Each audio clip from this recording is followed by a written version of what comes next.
Hello everyone. हाँ जी, हमारी unit continue चल रही थी electrochemistry.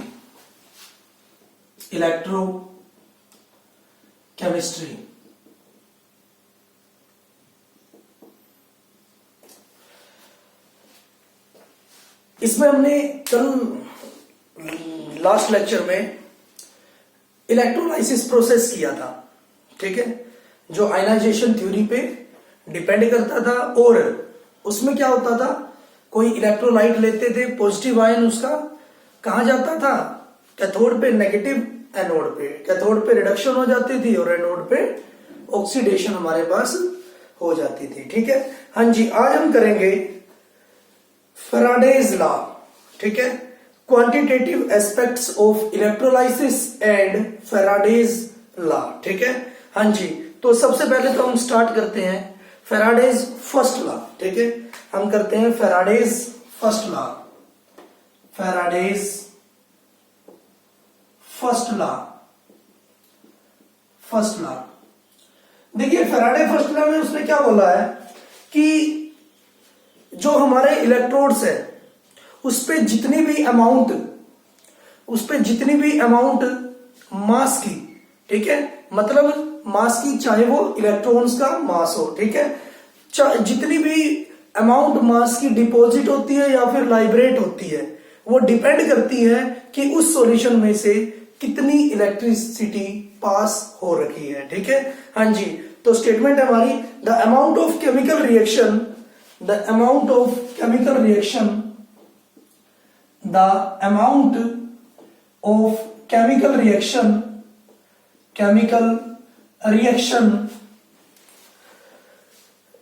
and hence the mass of any substance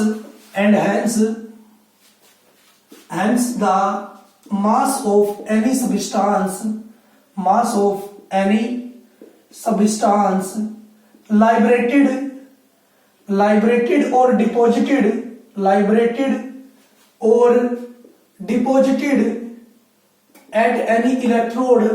at any electrode is directly proportional to the amount of electricity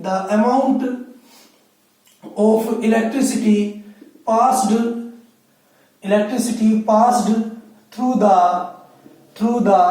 solution means, जैसे कल हमने बात की थी कि इलेक्ट्रोड्स जो कैथोड पे होता है वो गेन करता है, ठीक है, इलेक्ट्रॉन्स को, और एनोड पे होता है वो लूज करता है। तो मैंने यही बोल दिया कि चाहे कोई भी इलेक्ट्रोड हो, चाहे वो लाइब्रेट करता हो, कोई भी किसी भी सब्सटेंस का मास मींस छोड़ता हो, चाहे वो डिपॉजिट होता हो मींस गेन कर रहा है, वो डिपेंड करेगा किस पे, जितनी सॉल्यूशन में से इलेक्ट्रिसिटी पास हमारे पास हो रखी है, ठीक है, उस पे वो डिपेंड करेगा, ठीक है। हाँ जी, तो मैं मान लेता हूं कि मेरे पास W मेरे पास क्या है, मास ऑफ सब्सटेंस डिपॉजिटेड और लाइब्रेटेड, ठीक है, मास ऑफ सब्सटेंस की इतना मास मेरे पास, मास ऑफ सब्सटेंस डिपॉजिटेड और लाइब्रेटेड, क्लियर है, ये मेरे पास आया है, ठीक है। हाँ जी, और मैंने बोल दिया कि क्यों इलेक्ट्रिसिटी उसमें से पास हो रखी है, ठीक है, क्यों मेरे पास है अमाउंट ऑफ इलेक्ट्रिसिटी पास्ड, ठीक है, कि इतनी अमाउंट इलेक्ट्रिसिटी की मेरे पास पास हो रखी है। तो मैं बोल सकता हूं, हाँ जी, W डायरेक्टली प्रोपोर्शनल टू क्या होगा, Q के, क्लियर है, W directly proportional to Q, और W equal to Z Q के बराबर मैं लिख सकता हूं, ठीक है। हाँ जी, Z हमारे पास क्या होगा, प्रोपोर्शनलिटी कांस्टेंट या फिर इलेक्ट्रोकेमिकल इक्विवेलेंट, ठीक है, Z को मैं लिख सकता हूं इलेक्ट्रोकेमिकल इक्विवेलेंट, क्लियर है।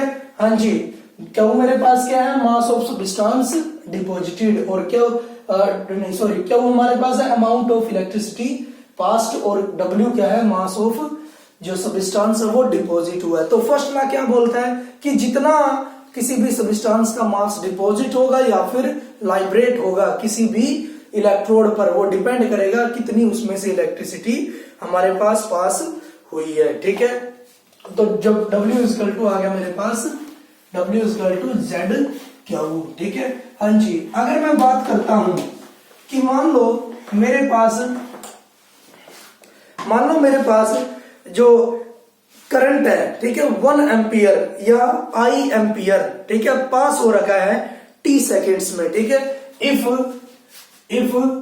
Amount of current I ampere, ठीक है, एम्पियर में इसको मेजर करते हैं। If amount of current I ampere is passed in 1 second, in t second में I एम्पियर करंट पास हो रखा है, ठीक है। तो मैं बोल सकता हूं कि जो अमाउंट ऑफ इलेक्ट्रिसिटी किसके इक्वल होगी, कितना करंट पास हो रखा है और कितने टाइम में, ठीक है। Q equal to I into T, ठीक है। हाँ जी, Q की वैल्यू मैं पुट करता हूं तो W मेरे पास आ गया Z into I into T, clear है। W इक्वल टू आ गया Z into I into T. I क्या है, करंट, T क्या है, टाइम, ठीक है। Z क्या है, इलेक्ट्रोकेमिकल इक्विवेलेंट, ठीक है। तो मैं इसको इलेक्ट्रोकेमिकल इक्विवेलेंट को भी डिफाइन कर सकता हूं, ठीक है। ये है मेरे पास क्या, W mass of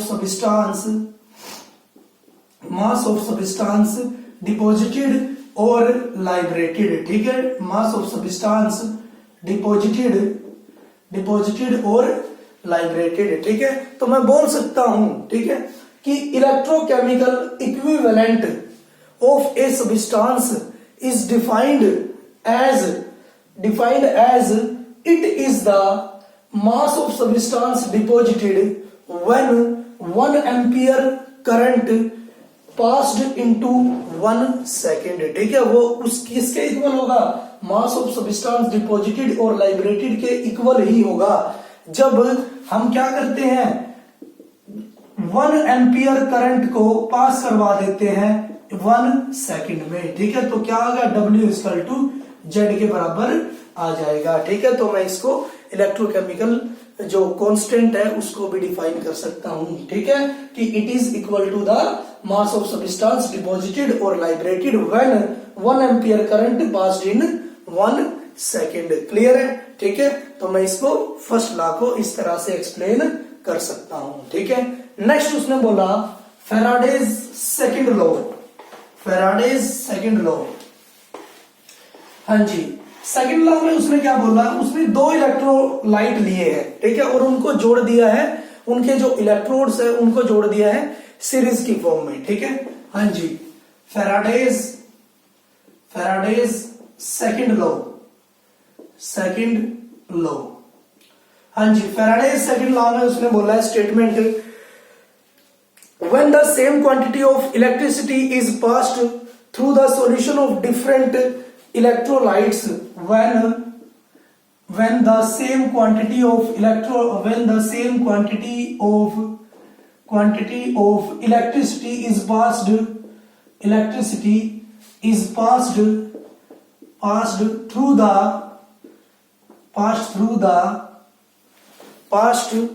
through the different electrolyte connected in series, through the different electrolyte connected into series, ठीक है, सीरीज में वो कनेक्ट होंगे, ठीक है। then mass of substance produced at the electrode is directly proportional to its equivalent weight, then mass of substance produced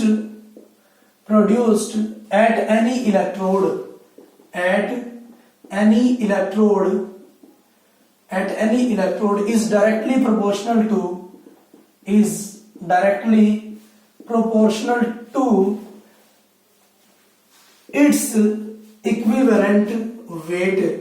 equivalent weight, clear है। हाँ जी, अगर मेरे पास 2 इलेक्ट्रोलाइट दे रखे हैं और उनके इलेक्ट्रोड्स को हम सीरीज में कनेक्ट कर देते हैं तो उनका जो मास किसी जो सब्सटेंस का प्रोड्यूस्ड होगा किसी इलेक्ट्रोड पर वो डायरेक्टली प्रोपोर्शनल होगा उनके इक्विवेलेंट वेट के, ठीक है। जैसे मेरे पास मैं बोल देता हूं AgNO3 सॉल्यूशन है, यहां पर मेरे पास क्या है AgNO3 सॉल्यूशन, एक इलेक्ट्रोलाइट तो मेरे पास ये बचा, ठीक है।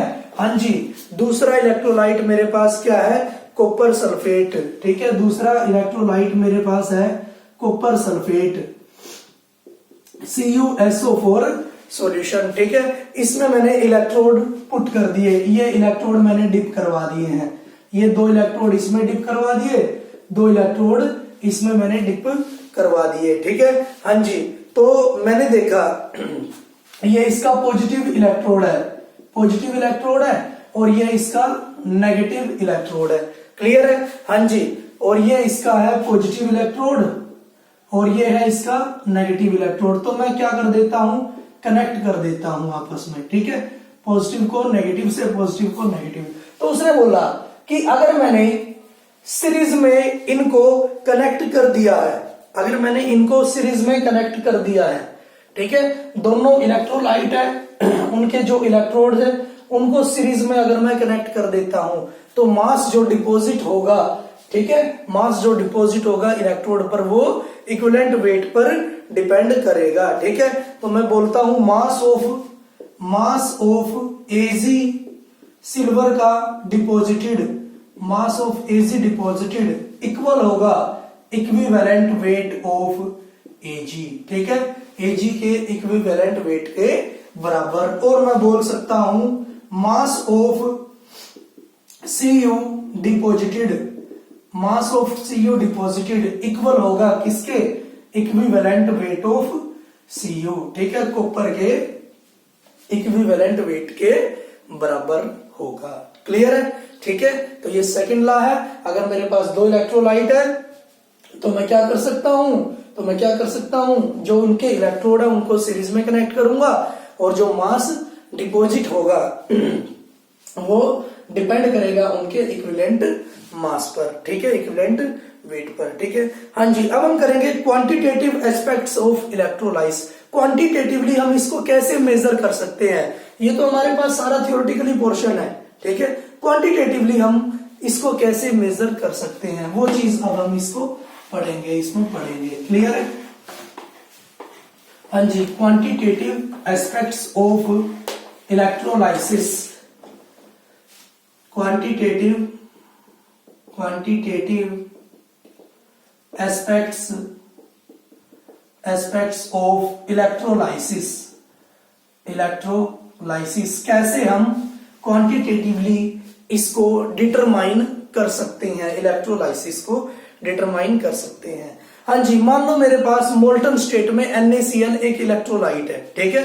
हाँ जी, NaCl मेरे पास एक इलेक्ट्रोलाइट है, क्लियर है, ठीक है। हाँ जी, मुझे पता है ये डिसोसिएट होगा Na में और मैं इसको डिसोसिएट कर सकता हूं Na पॉजिटिव Cl नेगेटिव। हाँ जी, ये आ गया मेरे पास Na plus half Cl2, clear है, Na प्लस हाफ Cl2 ये आ गया मेरे पास। अब मुझे पता था जो पॉजिटिव आया ना वो जाएगा किस पे कैथोड पे और जो नेगेटिव आया ना वो एनोड पे, ठीक है। तो ये कैथोड पे क्या होगी रिडक्शन होती है, Na पॉजिटिव प्लस एक इलेक्ट्रॉन, तो ये आया मेरे पास Na, क्लियर है, ये जाएगा मेरे पास एनोड पे। तो मैं इससे पहले क्या करूंगा, मुझे यहां पर पता है कि एक इलेक्ट्रॉन, ठीक है, मुझे एक इलेक्ट्रॉन चाहिए या 1 मोल इलेक्ट्रॉन चाहिए, क्या करने के लिए 1 मोल सोडियम बनाने के लिए, प्रोड्यूस्ड करवाने के लिए, ठीक है, मुझे 1 मोल इलेक्ट्रॉन चाहिए 1 मोल सोडियम प्रोड्यूस करवाने के लिए, ठीक है। हाँ जी, फिर मैं करता हूं Cl नेगेटिव लेता हूं, Cl नेगेटिव मैं डायरेक्ट रिएक्शन लिख रहा हूं, एनोड पर जाएगी, ठीक है, Cl नेगेटिव से बनेगा Cl2, क्लियर है, जिसमें कल हम या लास्ट लेक्चर में हम सेकेंडरी चेंज की बात कर रहे थे। Cl नेगेटिव से Cl2, तो सबसे पहले तो दोनों को बैलेंस करें, ठीक है। हाँ जी, अब यहां पर 0 है चार्ज, यहां पर क्या है -1, डिफरेंस कितने का है 0 और -1 में 1 का डिफरेंस है, तो एक Cl के लिए 1 का डिफरेंस है, हमारे पास Cl कितने हैं 2, तो 2 के लिए क्या होगा 2 का डिफरेंस होगा। डायरेक्ट आप इस तरह से कर सकते हो। यहाँ पर -1 चार्ज, यहाँ पर 0 चार्ज, डिफरेंस देखना है आपको, ठीक है। -1 और 0 में 1 का डिफरेंस होगा, तो एक Cl के लिए 1 का डिफरेंस है, तो 2 के लिए कितने का होगा, 2 का। तो मैं इसको लिख सकता हूं कि 2 मोल इलेक्ट्रॉन मुझे चाहिए, इलेक्ट्रॉन प्रोड्यूस्ड कराएगा, क्या करेगा, प्रोड्यूस्ड 1 मोल Cl2, ठीक है। 1 मोल क्लोरीन प्रोड्यूस कराएगा कौन, 2 मोल इलेक्ट्रॉन के, ठीक है, क्लियर है। हाँ जी, इसी तरह से मैं और भी एग्जांपल लिख सकता हूं, जैसे Cu पॉजिटिव 2 है, +2 इलेक्ट्रॉन, तो ये क्या आया, Cu। मैं लिख सकता हूं इसको 2 मोल इलेक्ट्रॉन प्रोड्यूस कराएंगे 1 मोल Cu, ठीक है। हाँ जी, Al पॉजिटिव 3 है, +3 इलेक्ट्रॉन, ये आया Al, तो मैं लिख सकता हूं इसको कि 3 मोल इलेक्ट्रॉन प्रोड्यूस कराएंगे 1 मोल एल्यूमिनियम, ठीक है। हाँ जी, तो मैं ये देख रहा हूं कि मुझे इलेक्ट्रॉन्स का तो पता लग गया किस तरह से मुझे करना है, ठीक है। केमिकल रिएक्शन में जितने भी इलेक्ट्रॉन पार्टिसिपेट कर रहे हैं, ठीक है, उतने ही मोल इलेक्ट्रॉन क्या कर रहे हैं, जो हमारे पास सब्सटेंस है उसको प्रोड्यूस्ड करवा रही है, ठीक है। हाँ जी, तो मैं चार्ज निकाल सकता हूं 1 मोल इलेक्ट्रॉन पर, ठीक है। तो मेरे पास क्या होगा, charge on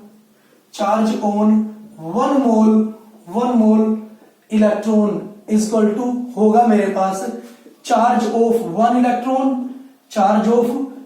electron into Avogadro number, clear है। 1 इलेक्ट्रॉन पर कितना चार्ज है और अवोगाड्रो नंबर, ठीक है। 1 इलेक्ट्रॉन पर चार्ज कितना होता है, 1.6021 10⁻⁻19 कूलम, ठीक है। हाँ जी, इतना चार्ज होता है हमारे पास 1 इलेक्ट्रॉन पर, और आपको पता है अवोगाड्रो नंबर क्या होगा, 6.022 10⁻23, क्लियर है। ये आपके पास क्या होगा, अवोगाड्रो नंबर। तो इसकी जो वैल्यू आती है वो आती है 96,487, क्लियर है। और अप्रोक्सीमेटली मैं इसको लिख सकता हूं 96,500, क्लियर है, 96,500 मैं इसको लिख सकता हूं। और ये हमारे 500 कूलम, ठीक है। और ये इसको हम क्या बोलते हैं, 1 फैराडे, ठीक है। इसको हम क्या बोल सकते हैं, 1 फैराडे। और इसको डिनोट करते हैं किससे, F से, इसको डिनोट करते हैं हम F से, ठीक है। 1 फैराडे 96,500 के बराबर होगा, ठीक है। हाँ जी, अब मुझे पता है ये हमारी कैलकुलेशन क्या है, अप्रोक्सीमेटली कैलकुलेशन है। तो मैं फैराडे कांस्टेंट की वैल्यू लिख सकता हूं 1 मोल के लिए ना, हम फैराडे कांस्टेंट की वैल्यू लिख सकते हैं कि 1 फैराडे इक्वल होगा 96,500 1 मोल के लिए, कूलम पर मोल, क्लियर है। 1 फैराडे इक्वल होगा 96,500 कूलम पर मोल के बराबर, ठीक है। हाँ जी, तो मैं ये भी लिख सकता हूं अगर मेरे पास 1 इलेक्ट्रॉन है, ठीक है, जैसे मैं एग्जांपल लेके बताता हूं, Cu पॉजिटिव 2 है, +2 इलेक्ट्रॉन, ठीक है, ये मेरे पास आया Cu, ठीक है। उसने देखा कि 2 मोल इलेक्ट्रॉन प्रोड्यूस करवा रहे हैं 1 मोल Cu। अब मैं क्वांटिटेटिवली क्या बोल सकता हूं कि 2 फैराडे, ठीक है, 2 फैराडे इलेक्ट्रिसिटी, ठीक है, प्रोड्यूस करवाती है मुझे 1 मोल कॉपर का, ठीक है। या फिर मैं लिख सकता हूं 2 इंटू 96,500 कूलम पर मोल इलेक्ट्रिसिटी या फिर चार्ज प्रोड्यूस कराएगा मेरे पास क्या, कॉपर को, ठीक है, 1 मोल ऑफ कॉपर को। और अगर मेरे पास n इलेक्ट्रॉन आ जाते हैं तो मैं क्या कर सकता हूं कि n फैराडे इलेक्ट्रिसिटी या फिर चार्ज प्रोड्यूस करवाएंगे हमारे पास किसी भी सब्सटेंस की अमाउंट को, क्लियर है, ठीक है। इस तरह से मैं इसको क्वांटिटेटिवली डिटरमाइन कर सकता हूं, ठीक है। हाँ जी, जैसे हम इसमें एग्जांपल्स भी लेते हैं, एग्जांपल ले लेते हैं जो कि आपके जो पेपर है, ठीक है, एग्जाम है, उस पॉइंट ऑफ व्यू से बड़े ज्यादा इंपॉर्टेंट होंगे, क्लियर। हाँ जी, जैसे उसने बोला है how many charge is required for the following reduction, numerical है हमारे पास, how many charge is required charge is required for the following reduction for following reduction हाँ जी उसने रिडक्शन दे रखी है 1 mole of Al positive 3 to Al 1 mole Al positive 3 to Al एक तो ये बतानी है।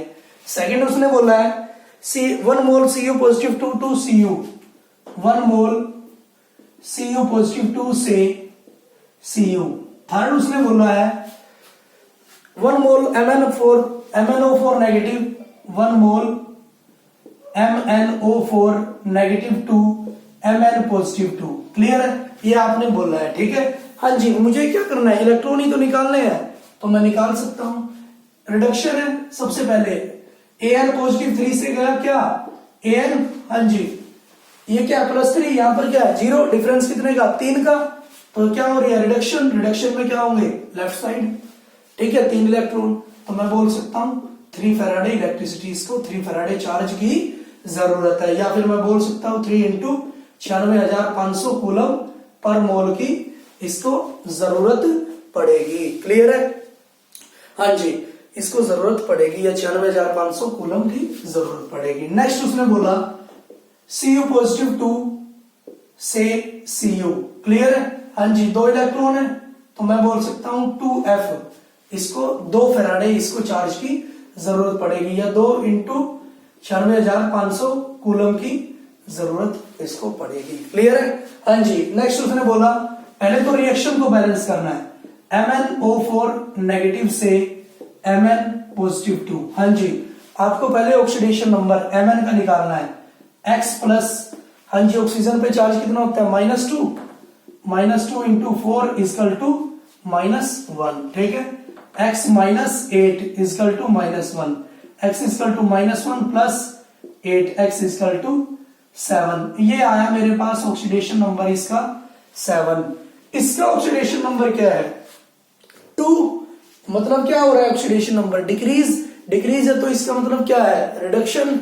हाँ जी अब मुझे कितना चाहिए 5 इलेक्ट्रॉन, डिफरेंस देख लो 5 इलेक्ट्रॉन, तो ये आया मेरे पास 5 इलेक्ट्रॉन। ठीक है, अब मुझे अमाउंट ऑफ चार्ज रिक्वायर्ड क्या हुआ 5f, 5 फैराडे या 5 × 96,500 कूलम। क्लियर है, इतना मुझे चार्ज की क्या पड़ेगी जरूरत पड़ेगी। ठीक है, हाँ जी। नेक्स्ट फिर उसने बोला है एक और हम करते हैं न्यूमेरिकल। उसने हमें बोला है कि calculate the charge in coulomb required for oxidation of. हाँ जी यहां पर रिडक्शन दे रखी थी, अब उसने दी है ऑक्सीडेशन, कोई हमें फर्क नहीं पड़ता। 2 mole of H2O2O2, 2 mole H2O2O2। Clear है, समझे, हाँ जी ये आपके पास आ चुका है। सबसे पहले तो H2O है, H2O से ये जाएगा H2 + ½ O2। हमेशा ध्यान रखना वाटर के अंदर हाइड्रोजन की तो हमेशा होगी रिडक्शन और ऑक्सीजन की होगी हमेशा ऑक्सीडेशन। ठीक है, उसने ऑक्सीडेशन पूछा है H2O से O2। क्लियर है, हाँ जी आप डायरेक्ट देख भी सकते हो इससे H2O से O2, यहां पर ऑक्सीजन है, यहां पर इसकी ऑक्सीडेशन नंबर क्या बना, इसको मान लो X प्लस हाइड्रोजन पे क्या होगा 1 × 2 = 0, X = -2 आ गया यहां पर। क्लियर है, X = आ गया मेरे पास -2।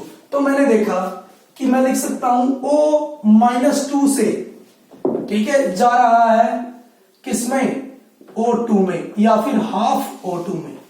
क्लियर है, ½ O2 देख लो, यहां पर -2 चार्ज है, यहां पर क्या है 0। ठीक है, तो ऑक्सीडेशन नंबर क्या हो रहा है बढ़ रहा है, तो इसका मतलब क्या होगी ऑक्सीडेशन ही होगी। -2 से 0 जा रहा है तो बढ़ रहा है। तो डिफरेंस कितने का है 0 और -2 में 2 का डिफरेंस है, तो मैं क्या करूंगा राइट साइड 2 इलेक्ट्रॉन दे दूंगा। क्लियर है, तो मैंने देखा यहां पर 1 मोल है, यहां पर भी 1 मोल है, यहां पर भी 1 मोल है ऑक्सीजन का। तो मैंने देखा यहां पर भी 1 मोल है, यहां पर भी 1 मोल है। तो मैंने देखा जो 1 मोल है, ठीक है, 1 मोल ऑक्सीजन के लिए मुझे 2 फैराडे की जरूरत पड़ती है, ठीक है। 1 mole of oxygen required 2 Faraday charge की जरूरत हमें पड़ती है। उसने कितने बोले? 2 मोल के लिए कितने की पड़ेगी? 2F इंटू 2 कितना? 4 फैराडे। इसका क्या आ गया? आंसर आ गया है, ठीक है। 4 फैराडे इसका आंसर आ चुका है। क्लियर? ठीक है, इस तरह से आपके पास आ जाएंगे। एक और न्यूमेरिकल हम करते हैं, इंपॉर्टेंट है, आपके पेपर में आ भी चुका है, ठीक है। हाँ जी, तो करना जरूरी हो जाता है। How many moles of mercury, उसने बोला है how many moles of mercury Hg will be produced by electrolyting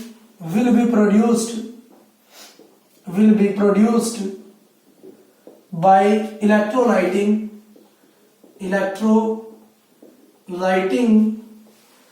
electrolyting 1 molar HgNO3 का ट्वाइस 1 मोलर HgNO3 का twice solution with a current of 2 ampere, solution with a current of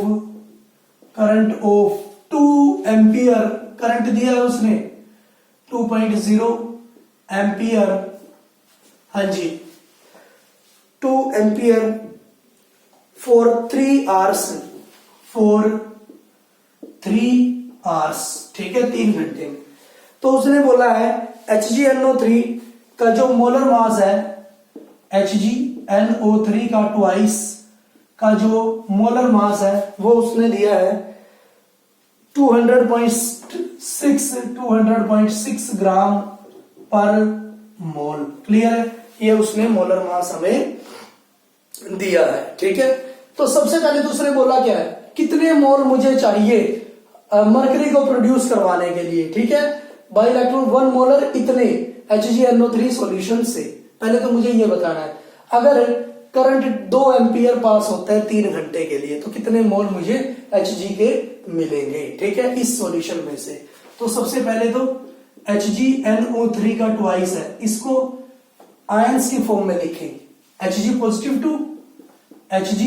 2 plus 2NO3 negative, ये आया मेरे पास, ठीक है। मतलब Hg positive 2 से मुझे Hg लेना है, तो Hg पॉजिटिव 2 से Hg, हाँ जी, ऑक्सीडेशन नंबर घट रहा है तो रिडक्शन हो रही है, हाँ जी, प्लस 2 से 0 तो डिफरेंस 2 का है, 2 इलेक्ट्रॉन मेरे पास आ चुके हैं, ठीक है, 2 इलेक्ट्रॉन मेरे पास आ चुके हैं। तो मुझे पता है 2 फैराडे क्या कर, इसकी इलेक्ट्रिसिटी, इसके पास चार्ज आ चुका है मेरे पास, ठीक है, हाँ जी, 2 मेरे पास 2 फैराडे, या फिर मैं लिख सकता हूं 2 इंटू 96,500 कूलम मेरे पास चार्ज आ चुका है प्रोड्यूस करवाने के लिए। क्लियर है? हाँ जी। अब उसने क्या बोला है, मुझे क्या दे रखा है, अमाउंट ऑफ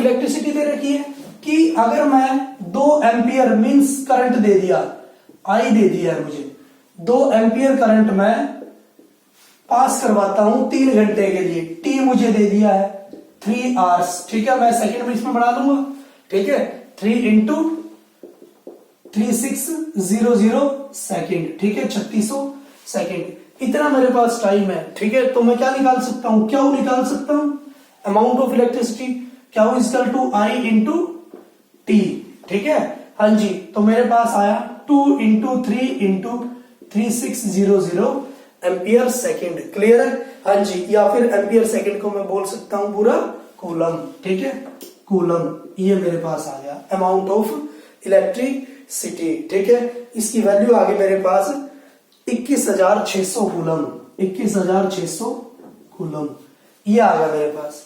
तो उसने बोला कि इतने कूलम से मैं 1 मोल Hg प्रोड्यूस करवा सकता हूं, ठीक है, हाँ जी। मैं क्या बोल रहा हूं इसमें, अब उसने बोला है कि इतने कूलम से मैं 1 मोल Hg प्रोड्यूस करवा सकता हूं, और उसने पूछा है इतने कूलम से कितने मोल Hg प्रोड्यूस करवा सकता हूं, तो मैं बोल दूंगा 2 इंटू 96,500 कूलम प्रोड्यूस्ड,